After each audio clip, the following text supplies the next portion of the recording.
Langsung lagi. Kali ini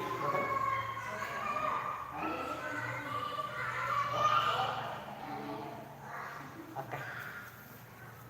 Bismillahirrahmanirrahim.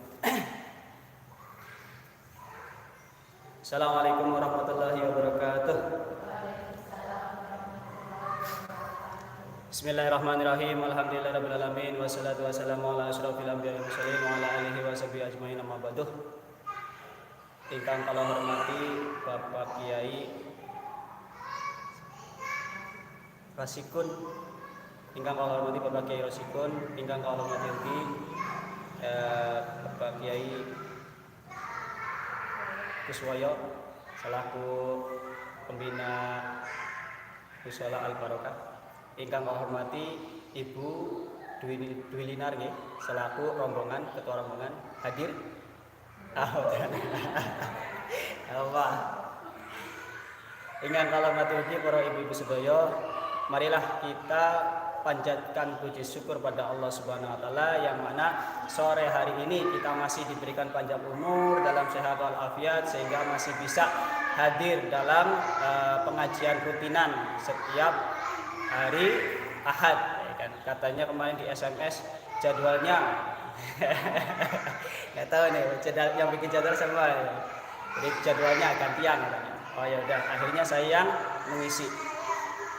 Salat dan salam marilah kita haturkan pada Nabi kita Nabi Agung Muhammad sallallahu alaihi wasallam. Kemarin kita sudah membahas tentang 500 tahun masuk surga lebih dulu. Siapa yang pengen masuk surga 500 tahun lebih dulu? Pengen Bu? Waduh, ini kemarin keterangannya kayaknya pada gagal karena kadang nggak ada yang mau masuk surga lebih dulu katanya. Nah, sekarang saya mau membahas tentang mau miskin aja susah, ya, itu judulnya ya, biar lebih keren. Mau miskin aja susah. Tapi sebelumnya saya prolog dulu, nanti kita referensi dulu dari ayat Al-Quran. Allah Subhanahu Wa Taala berfirman dalam surat An-Nur ayat 55 yang Allah berfirman, Bismillahirrahmanirrahim. Wa'adallahu alladziina aamanu minkum wa 'amilus shalihati la yastakbiruna fil ardi kama istakbara alladziina min qablihim wa la yumakkinanna lahum dinahum alladzi irtadaa lahum wa la yubaddilannahum min ba'di khawfihim amna. Ulang. Wa la yumakkinanna lahum dinahum alladzi irtadaa lahum wa la yubaddilannahum amna ya'budunani la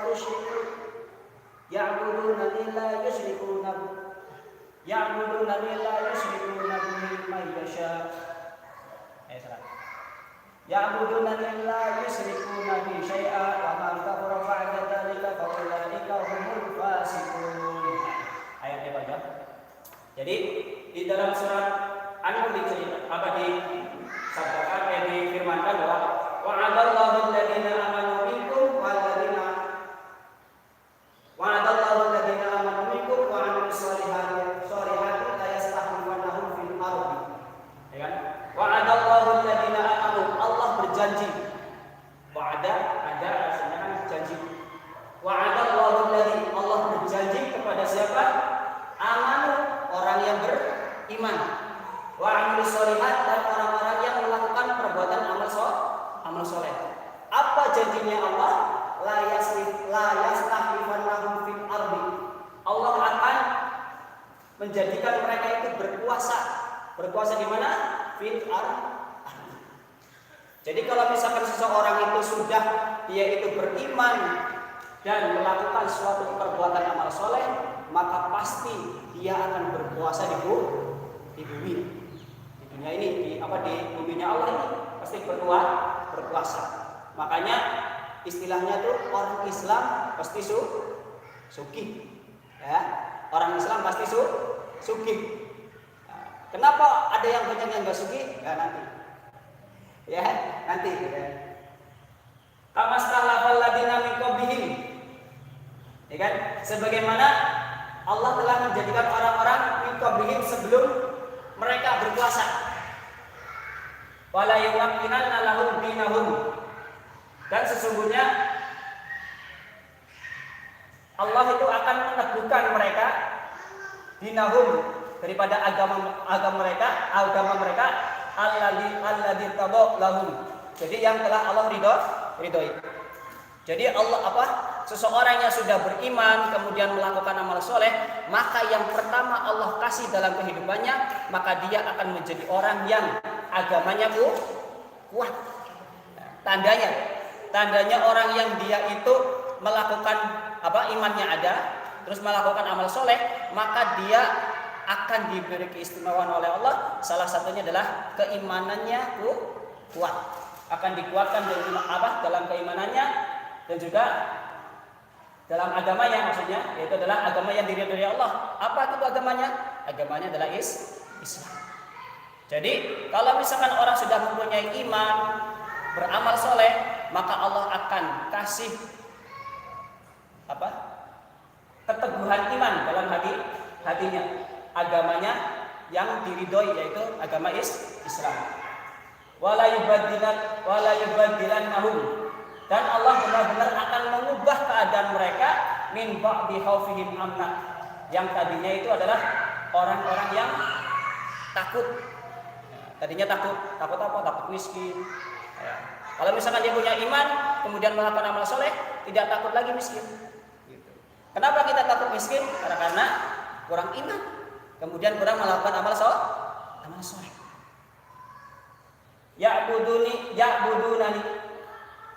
Ya'budunani la yusyrikuna bi syai'a. Maka tetaplah menyembah Allah, la yusyrikuna bi syai'a. Dan janganlah kamu mensyirikatkan Allah. Jangan ajaknya kutuni Gusti Allah. Jangan mensyirikatkan Gusti Allah. Jangan mendoakan Gusti Allah. Ketika kita punya iman, kemudian melakukan amal soleh, maka dia akan dijamin oleh Allah di dalam dunia akan menjadi orang yang berkuasa. Intinya sugih larang, asalkan imannya itu kuat, kemudian selalu melakukan amal soleh. Seperti halnya orang-orang terdahulu. Seperti halnya orang-orang terdahulu. Siapa itu? Para sahabat. Kita lihat para sahabat dulu bareng-bareng dengan Nabi Muhammad. Mereka sholat bareng Nabi, tahajud ya, kemudian sholat berjamaah ya, nggak pernah telat. Mereka kekayaannya sampai orangnya ada yang sudah meninggal, rekeningnya masih hidup sampai sekarang, yaitu rekeningnya Sayyidina Utsman. Kalau orang sekarang karena sholatnya itu berjamaah, ya kan, orangnya masih hidup, rekeningnya sudah mati. Orangnya masih hidup, rekeningnya mati. Iya, gara-gara apa? Imannya kurang. Nah, salah satu tandanya imannya kuat apa? Ya contoh para sahabat-sahabat Nabi, yaitu apa? Bersama dengan Nabi, ngaji bareng Nabi, kemudian dia sholat berjamaah, ya kan? Dunianya belarang. Coba apa pengertian sunnah? Pengertian sholat sunnah apabila dikerjakan mendapatkan pahala. Kalau misalkan ditinggalkan tidak, nah itu salah. Masa sunnah itu seperti itu? Bukan. Ya namanya sholat sunnah itu kalau dikerjakan itu mendapatkan pahala, kalau nggak dikerjakan itu hidupnya susah. Itu aslinya gitu. Jadi kalau misalnya kenapa kok kita hidupnya susah? Salah satunya tidak mau melakukan sholat sunnah. Jadi tandanya orang-orang soleh itu dia melakukan sunnah-sunnahnya Nabi Muhammad. Kenapa hidupnya kita pas-pasan, bahkan kadang utangnya mendinding ning warung anak. Karena ya itu, sholatnya sudah nggak berjamaah, di rumah sendirian, kadang-kadang sholatnya mulur. Gitu. Jadi janjinya Allah nggak akan datang. Ini janji Allah datang kapan? Bagi orang yang beriman kemudian melakukan amal soleh, maka dia akan berkuasa di dalam bumi. Lah kalau kita sholatnya di rumah nggak berjamaah, ngerasa hidupnya susah, merasa Allah itu tidak adil, padahal kita yang tidak adil membagi waktunya, tidak mau sholat berjamaah. Sampai-sampai imami pujian dewek, pemati dewek. Ngimami dewek, mawi dewekan. Repot lagi. Ujarku sing pengen surga ora kiai nitok ya. Lah, jadi para ulama, para ustadz, para kiai itu mengajak yuk bareng-bareng mlebu maring surga. Yuk bareng-bareng urip sing kepenak. Urip sing kepenak. Nah iya. Nah, kita kan kadang-kadang khawatir. Enggak mau berjamaah, takutnya apa? Takutnya gajinya dikurangi. Nah itu. Kita enggak mau berjamaah. Kenapa sih enggak berjamaah? Wis takut lah. Gua kan jam 1 berjamaah nih. Wis lah orang sejamaah nang omah bae. Ya kan? Karena bojone bojone lagi ngambek. Repot. Nah, jadi orang yang sholat berjamaah itu belum soleh. Dia sholat berjamaah 5 waktu itu belum soleh. Itu tandanya bahwa dia adalah hambanya Allah. Itu hanya tanda bahwa dia hambanya Allah. Walaupun dia sholat berjamaah 5 waktu. Tandanya soleh apa? Tandanya soleh adalah ketika dia sholat berjamaah kemudian melakukan sholat sunnah. Coba saya tanya Bu, sholat zuhur berapa rakaat? Salah. Kalau sholat zuhur 4 rakaat itu berarti masih orang zaman dulu. Sholat subuh itu berarti berapa ya? 4 rakaat sebelum duhur, kemudian 2 rakaat setelah duhur. Berarti berapa? 4 tambah 4 tambah 2. Berarti berapa? 10. Itu. Supaya apa? Supaya hidupnya tidak susah. Ya kan? Supaya hidupnya tidak susah. Kenapa? Para sahabat Nabi melakukan itu. Para sahabat Nabi itu melakukan sunnah-sunnahnya Nabi Muhammad. Mereka duduk bareng dengan Nabi Muhammad. Kemudian mereka sholat sunnah bersama Nabi Muhammad, ya kan? Sholat sunnah dikerjakan, sholat tahajud dikerjakan, kemudian sholat duha dikerjakan, ya kan? Kerja ya iya, kemudian berdagang juga iya, tapi kekayaannya melarang. Semua para sahabat yang dijamin masuk surga oleh Allah itu adalah orang-orang kaya dan mereka adalah orang-orang yang tidak pernah meninggalkan sholat berjamaah apalagi sholat sunnah. Hanya satu sahabat Nabi yang tidak kaya, yaitu adalah Sayyidina Ali. Kenapa Sayyidina Ali tidak kaya? Karena dia memilih ilmu daripada harta. Jadi hidup adalah pilihan. Jadi kalau misalkan kita sholat tesina umah, tesi ngeluh, kemudian banyak hutangnya, susah, aja nyalahna Gusti Allah. Yang salah kita sendiri. Karena siapa orang yang apalagi sampai dia meninggalkan sholat, maka dia tidak akan mendapatkan janji Allah itu tadi enggak. Jadi orang yang meninggalkan sholat maksudnya yang tidak sholat maksudnya itu lepas daripada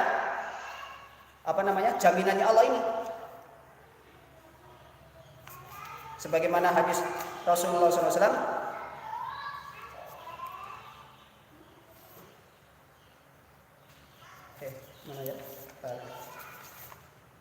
man taraka shalah maktubatan muta'amidan faqad bari'at minhu irtimatullah. Jadi man taraka shalah, siapa orang yang meninggalkan sholat maktubatan, yaitu sholat wajib, ya kan?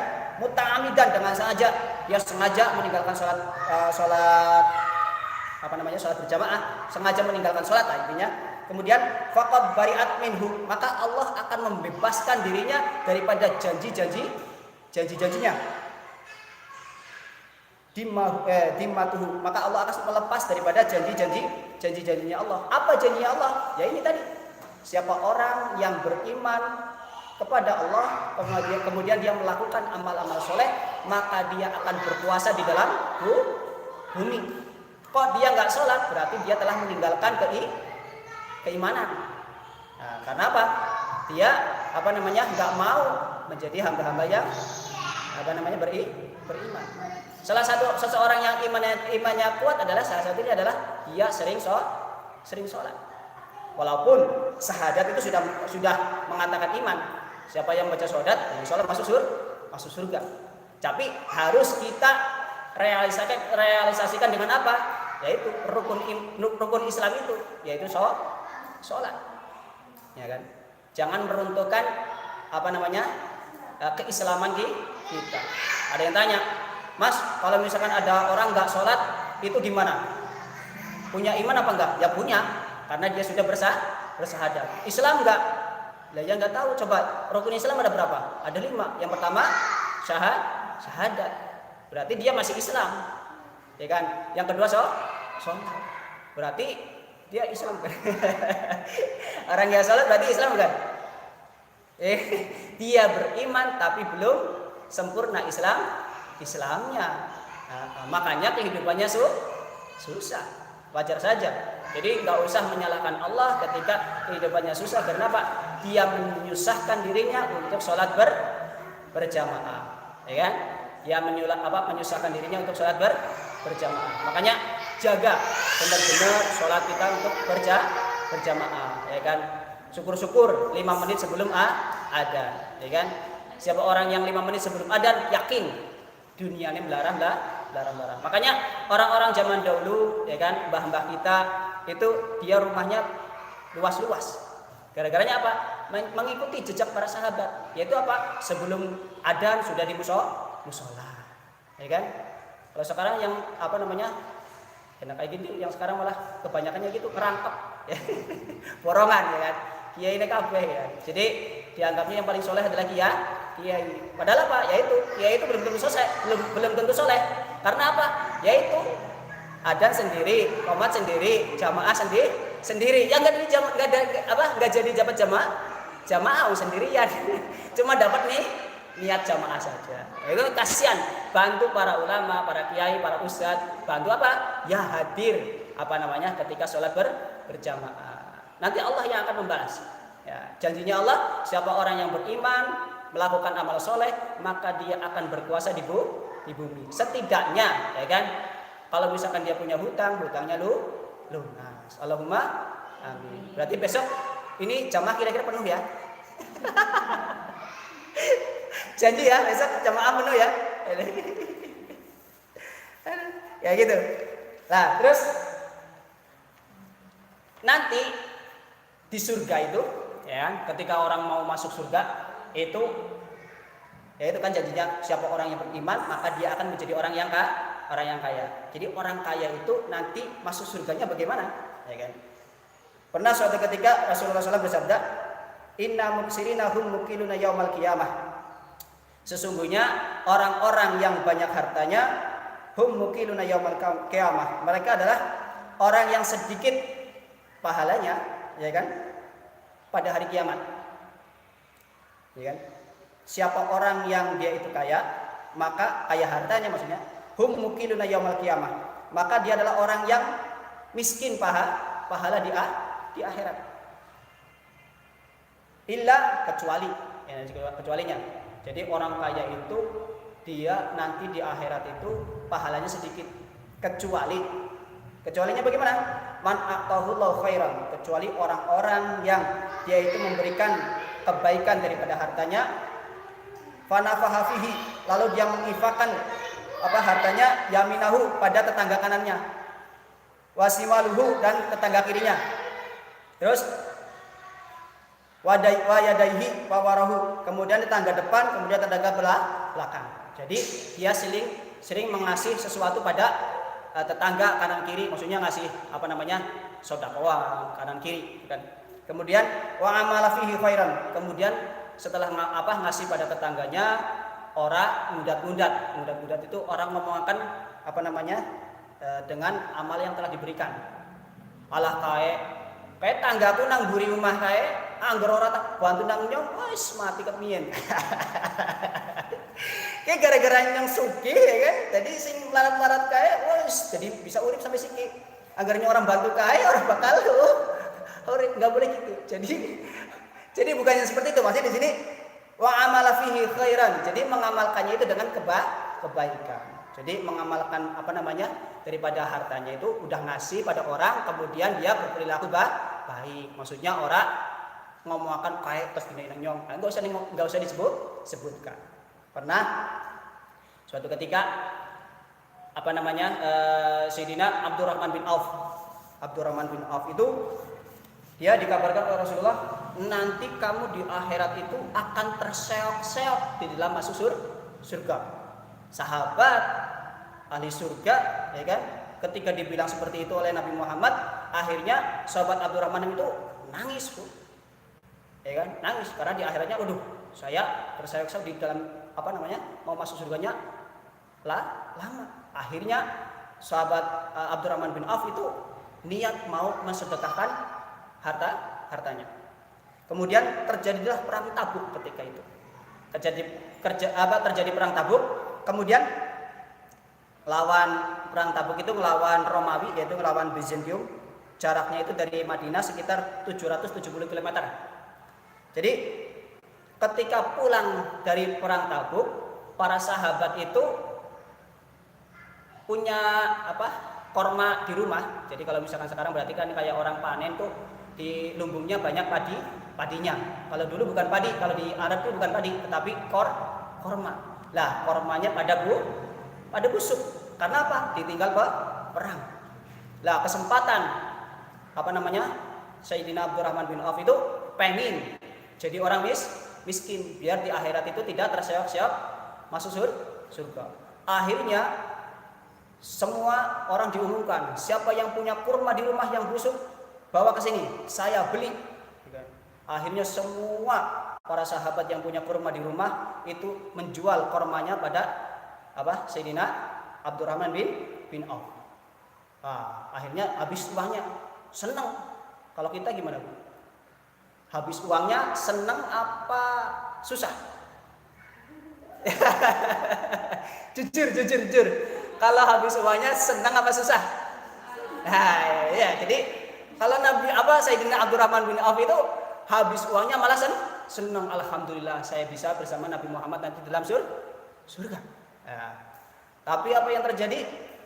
Yang terjadi ternyata setelah orang-orang sudah menjual kormanya, kemudian 1 hari atau 2 hari itu ada Raja Yaman. Raja Yaman itu butuh untuk mengobati para rakyatnya yang lagi kena penyakit kulit.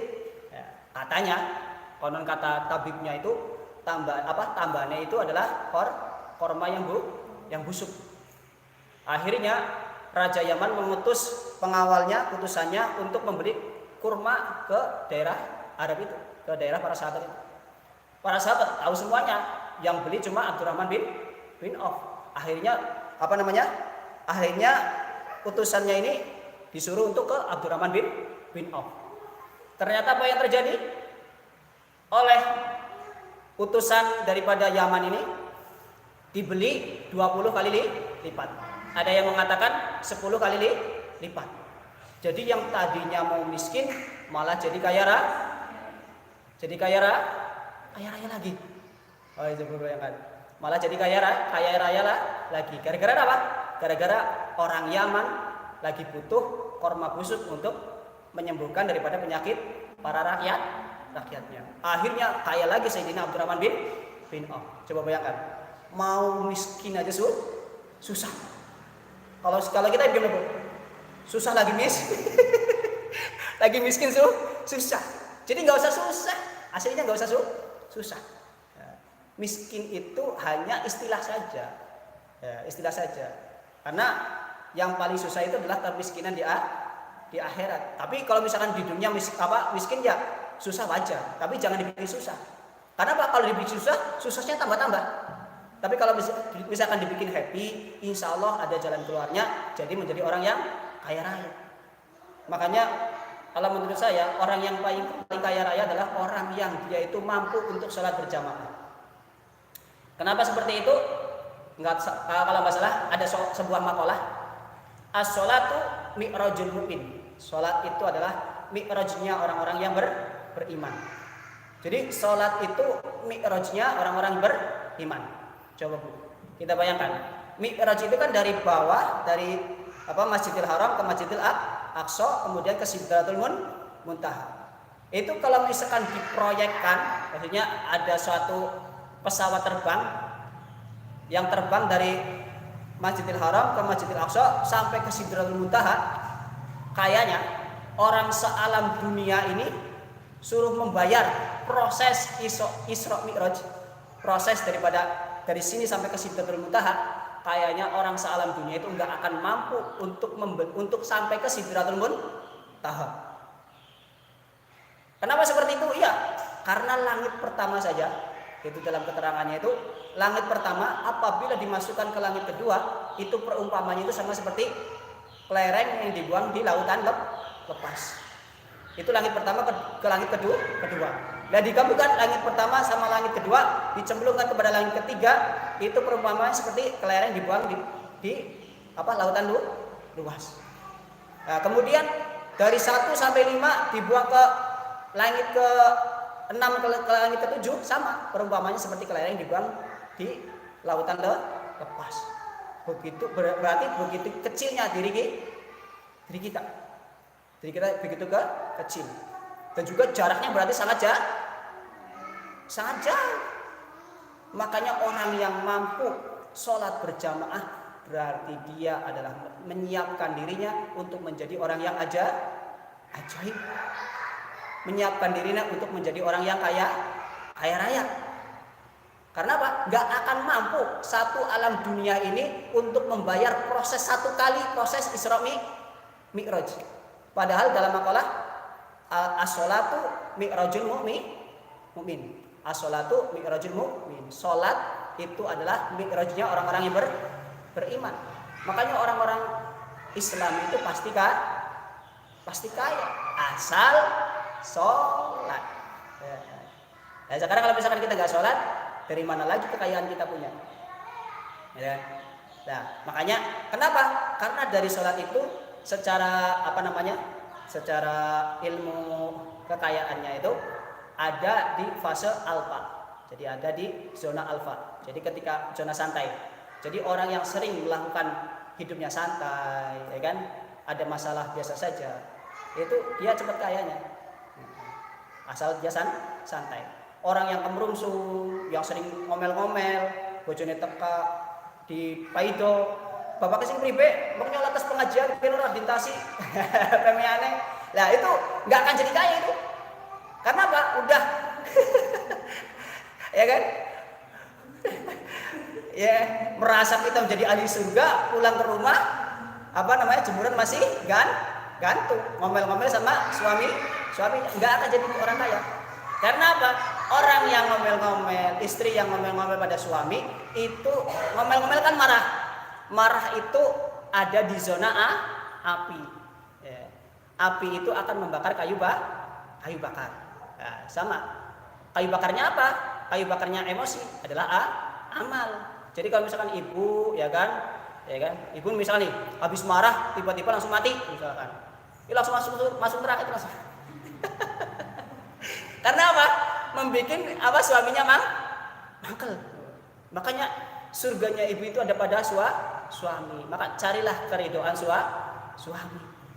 Makanya kalau misalkan malam, ya kan, dilus suaminya, Mas, santai saja Mas, ya kan. Yakin kita jadi orang kaya. Yang penting kita sholat berjamaah gitu, buat penenang. Ya, karena Nabi saja ketika punya masalah berat di dunia ini, apa yang Nabi lakukan? Apa yang Nabi ajarkan? Sabar dan sholat. Nah, itu. Jadi Nabi itu, ya Nabi kan kaya ya miskin. Jadi contohnya udah pen. Tapi semiskin-miskinnya Nabi, semua istrinya itu ada rumahnya. Ya, punya rumah, semua istrinya punya rumahnya. Dan semiskin-miskinnya Nabi itu istrinya banyak. Nah sekarang kan kalau laki-laki kan istrinya 2 langsung pada ngomel. Coba ibu itu pengen suaminya kaya apa enggak? Ada cerita. Kalau seorang perempuan itu sowan sama kiai, Pak Kiai, aku bosan dari orang miskin. Nah apa sih? Pokoknya bosan lah. Tolonglah Pak Kiai, dongakna aku kan dari wong sugih. Nih Bu, kiai yang cerdas. Nih Bu, kalau suami ibu jadi kaya raya, nanti yang pertama kali oleh suami ibu ganti apa coba? Motor. Kemudian mobil. Setelah mobil rumah yang bagus. Setelah mobil, rumah yang bagus, terus kemudian kira-kira ibu pantas nggak di situ? Kalau ibu merasa nggak pantas oleh suaminya, kayaknya yang diganti lagi siapa Bu? Saya. Terus kira-kira ibu mau jadi orang kaya apa enggak? Gitu ya. Usah. Kira-kira ibu yang di sini mau jadi orang kaya apa mau jadi orang biasa ini? Ayo. Pertanyaannya itu mau jadi orang kaya apa enggak kira-kira? Karena apa? Karena apa namanya? Likulli umatin fitnah. Setiap umat itu punya apa fitnah, punya cobaan. Dan cobaannya umat Nabi Muhammad itu adalah al-mal, harta. Makanya kalau misalkan orang dia itu hartanya banyak, itu apa namanya? Uangnya itu atau hartanya itu menjadi guru spiritual. Makanya kalau misalkan kayak kita pengen tahu, ya kan? Orang itu baik apa tidaknya itu jangan dilihat kalau misalkan dia jadi orang yang miskin. Ya, dilihatlah kalau misalkan dia jadi kaya, jajal. Bojone tetap siji apa loro. Kan kadang-kadang kalau misalkan sudah kaya bertingkah. Yang tadinya nggak senang perempuan lain karena ada kekayaan sedikit, jadi nyari yang lain. Nah itulah manusia. Makanya untuk membentengi itu, ya kan? Tapi kalau misalkan mengikuti jejak Nabi, ya kan? Nunggu istri pertamanya itu meninggal, itu. Setuju nggak? Pasti setuju.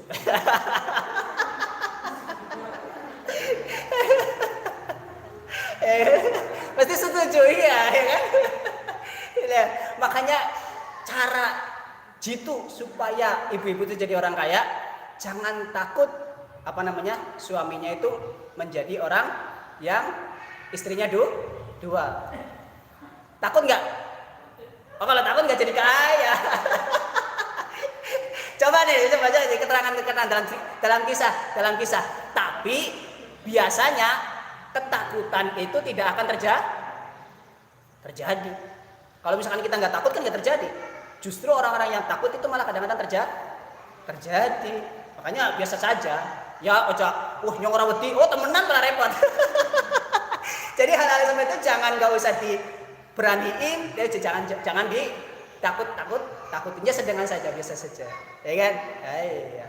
Makanya selalu doakan di dalam ketika suaminya lagi tidur, ya kan, biar cepat jadi orang kaya, diusap kepalanya, ya Allah, summa ila ruhi wa jasadi suami saya al-Fatihah. Dia hari Fatihah, dihadiahi Fatihah, ya Allah, ya kan, selamatkan suami saya, ya kan, dunia akhirat, perbanyak rizkinya, tetap setia.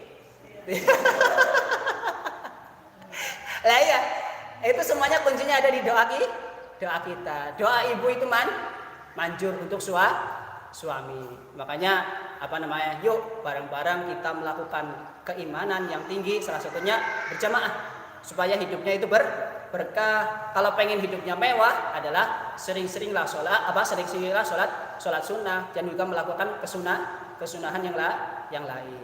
Nah, gitu. Nah, kemudian karena Allah Subhanahu wa taala itu sangat benci terhadap orang-orang kaya yang dia itu pelit. Jadi ketika sudah jadi orang kaya jangan pelit.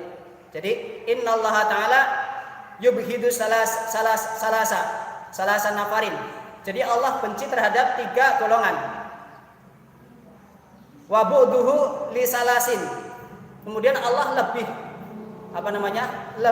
tidak suka lagi, lebih benci lagi kepada 3 golongan tersebut, asyad, lebih.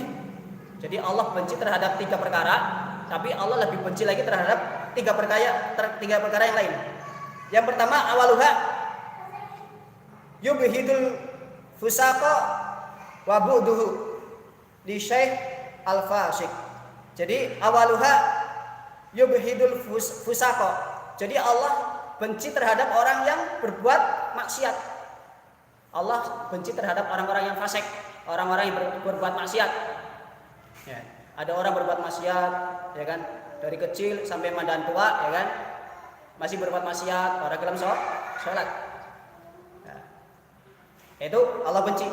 Tapi Allah lebih benci lagi wabutuhu, dan Allah lebih benci lagi li syekh, bagi orang yang sudah tua fasikin, kemudian dia berbuat dosa. Jadi wis tua ora gelem sholat contohnya. Ya kan tandanya seseorang yang imannya tinggi kan salah satunya adalah sholat. Karena amal yang pertama kali dihisab adalah sholat. Jadi patokannya sholat dulu aja. Ya kan? Jadi kalau misalkan sholatnya keterima kan yang lain keterima. Ya. Jadi wis tua, ya kan masih gelem gelem masih maksiat. Itu Allah lebih benci. Makanya ajak ketika kita sudah menjadi orang tua, kan kita udah tua Bu ya. Ada sini yang masih merasa muda? Kalau jiwa masih muda. Tapi umur tidak mau tua. Kalau jiwa masih muda, otomatis jiwa manusia itu sama seperti 35 tahun terus, tetap. Ya kan? Tapi kalau umur tidak bisa dibohongi, ya kan? Jadi ketika kita sudah menjadi orang tua seperti ini, yuk bareng-bareng jaga keimanan kita dengan apa? Dengan sholat salah satunya. Karena ada suatu kisah, ada seseorang dia itu rajin sholat, ya, karena sholat itu penjaga. Dia rajin sholat banget ke masjid, ya, bareng istrinya bareng-bareng ke masjid. Kaya, otomatis ya kan. Dilalanya dia kaya, seorang guru kemudian kaya. Setelah kaya, kemudian dilalahnya di dalam di dalam ruangan gurunya itu ada wanita cantik, muda, ya kan. Nah, terus kemudian dandannya bagus, ya kan. Seragamannya glowing lah kalau istilah sekarang glowing. Biasanya kalau ada wanita lain itu enggak tertarik. Kok tiba-tiba dengan wanita ini tertarik? Akhirnya ngumpet-ngumpet lah dengan istrinya, dibawalah wanita tersebut ke hotel. Setelah hotel, kemudian seorang laki-laki ini mau melakukan seperti itu sama ini yang baru ini. Kemudian ketika mau melakukan, akhirnya dipamit dulu. Nanti dulu ya Dek, saya mau wudu dulu. Itu karena apa? Kebiasaannya dia wudu. Nah, ketika wudu, ya kan, udah mau duhur kan, mau wudu, ketika wudunya sudah di muka, seolah-olah dia kayak mimpi, langsung takut. Akhirnya buka kamar mandi, aduh saya nggak jadi, saya nggak jadi, pulang ke rumah cerita ke istri. Alhamdulillah mas, untung ora sidak. Itu karena apa? Melakukan kebiasaan amal-amal soleh. Karena orang-orang kalau misalkan kita sholat jamaah aja kita korbankan, apalagi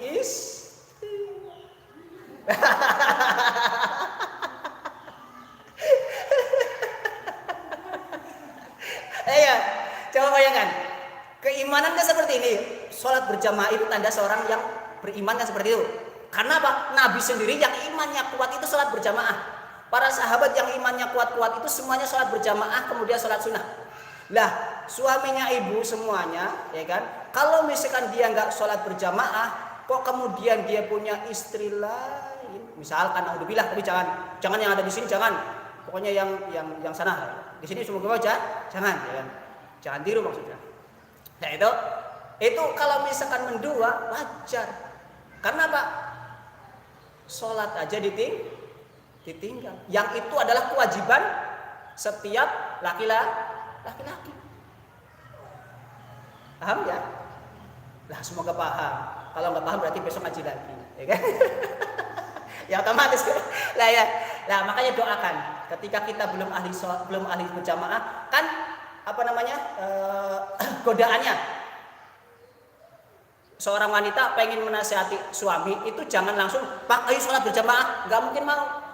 Istiqomahkan dulu, kita berjamaah dulu, ya kan? Kan godaannya ketika kita sholat berjamaah sudah domai bojone. Mas, urip ora berjamaah kok kepribe kok enggak misalkan anak sih. Senang misalkan. Nah itu, ayo Mas bareng-bareng sholat berjamaah. Gitu kan? Nah, jadi tanda keimanan kan seperti itu. Kalau misalkan seorang laki-laki kok tidak sholat berjamaah, jamaah kan wajib. Yang wajib saja ditinggalkan, apalagi yang sunnah. Nah ya, ketika sudah meninggalkan daripada kewajiban untuk menghadap pada Allah, lah menafkahi pun kewajiban. Kan kadang-kadang kan beralasan, wah enjong kerja kan menkon ngasih nafkah untuk istri, gue wajib kok, ya kan? Itu juga wajib. Tapi sholat berjamaah juga wajib. Nah, tapi itu ada seorang ustadz yang bilang, wis, ayo pada sholat, ayo anak-anak pada sholat, belajar sholat. Bang harus biasa sholat, pada sholat rumah ya. Itu ada. Nah, itu. Jadi pondasi bentengi suami-suami kita untuk sholat berjamaah. Supaya apa? Supaya tetap setia kepada kita. Tapi ya tetap kalau misalkan suami kita tidak sholat berjamaah, ya doakan semoga tidak meninggalkan sholat. Karena seberapapun dosa besar yang kita lakukan, ya kita harus sholat. Karena apa? Karena dosa yang paling besar adalah meninggalkan sholat. Sholat adalah salah satu dosa besar. Makanya ketika seseorang kok tidak sholat, rizkinya susah, ya wajar. Karena apa? Melakukan dosa besar. Ada 10 dosa besar yang dijalankan bagi seseorang. Kalau misalkan dia lakukan, pasti kehidupannya akan susah. Makanya yuk bareng-bareng istiqomahkan kita untuk sholat berjamaah. Dan kemudian janganlah kita takut menjadi orang yang miskin. Ya itu. Salah satunya itu, sholatlah berjamaah. Itu. Kemudian, karena apa? Sholat berjamaah itu di dalam keterangan itu, sholatul jamaah tafdulu sholat al-fadhi bisab'i isrina darajah. Jadi sholat berjamaah itu tafdulu melampaui atau lebih tinggi min sholatil fadhi daripada sholat sendirian bisab'i wa isrina darajah. 27 derajat. Udah paham lah ya? Jadi orang yang sholat berjamaah itu pahalanya berapa? 27 derajat. Di hadis yang lain disabdakan, qala alaihi salatu wassalam, sholatur rajuli ma jamaah khairu min sholati arba'ina sanah fi baitihi munfaridan. Sholatur rajuli, sholatnya seseorang seorang laki-laki ma'al jamaah beserta jamaah khairun, itu lebih utama min sholati daripada sholat arba'ina sanah 40 tahun. Coba bayangkan, sholat berjamaah itu lebih utama 40 tahun. Fi baitihi munfaridan, daripada orang sholat di rumah. Eman-eman. Jadi umatnya Nabi Muhammad itu umurnya pendek, makanya ketika sholat berjamaah seolah-olah umurnya panjang. Ditambah dia rajin ngaji. Ketika menjawab salamnya para kiai, dia umurnya tambah panjang di akhirat. Nah itu. Nah, makanya dulu udah banyak. Sudahan? Ada. Itu paham ya? Jadi sahabat Nabi saja mau miskin aja susah. Gara-garanya apa? Gara-garanya dia punya keimanan dan juga punya amal soleh. Lah terus bagaimana? Saya sudah beramal, saya sudah sedekah mati-matian, tetapi kehidupan saya masih begitu-begitu saja. Ada yang mengeluh seperti itu. Jawabannya apa?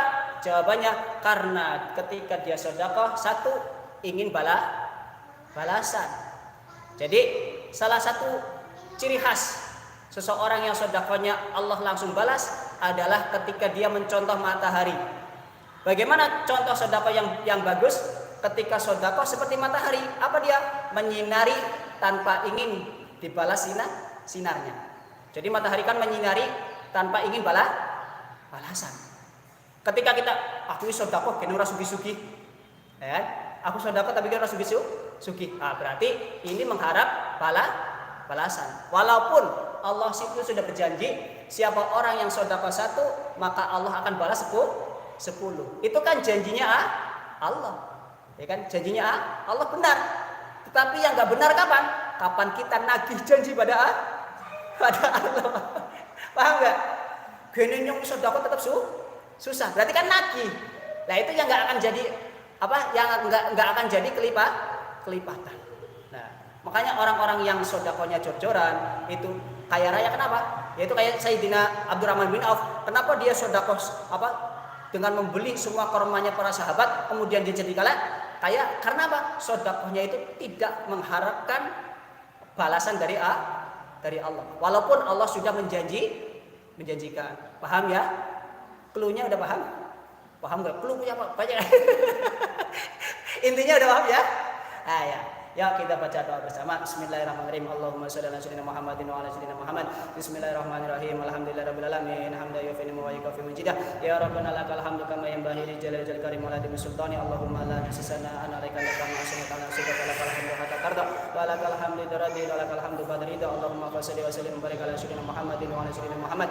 Allahumma nas'aluka an taghfira dzunubana wa tuwassil subhana wa taftalana jami'a birrika fid dunya wa rana.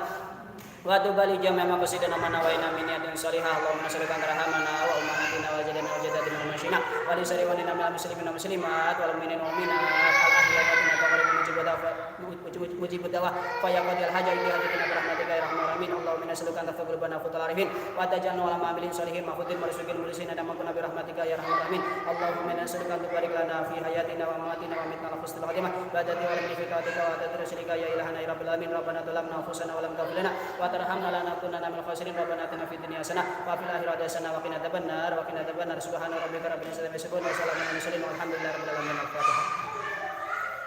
Tambahan doa, semoga kita semuanya yang ada di sini dan orang yang mendengarkan suara saya, semoga diberikan panjang umur, dalam sehat walafiat, diberikan rezeki yang halal dan barokah, sehingga bisa ziarah Makkah dan Madinah, dan kita semuanya semoga diberikan putra-putri yang soleh dan solehah bibarakati Sayyidina Muhammadin sallallahu alaihi wasallam. Al-Fatihah. A'udzubillahi minasyaitonir rajim. Bismillahirrahmanirrahim. Alhamdulillahirabbil alamin arrahmanir rahim maliki yaumiddin. Iyyaka na'budu wa iyyaka nasta'in. Ihdinas siratal mustaqim siratal ladzina an'amta 'alaihim ghairil maghdubi 'alaihim waladdallin. Amin. Assalamualaikum warahmatullahi wabarakatuh.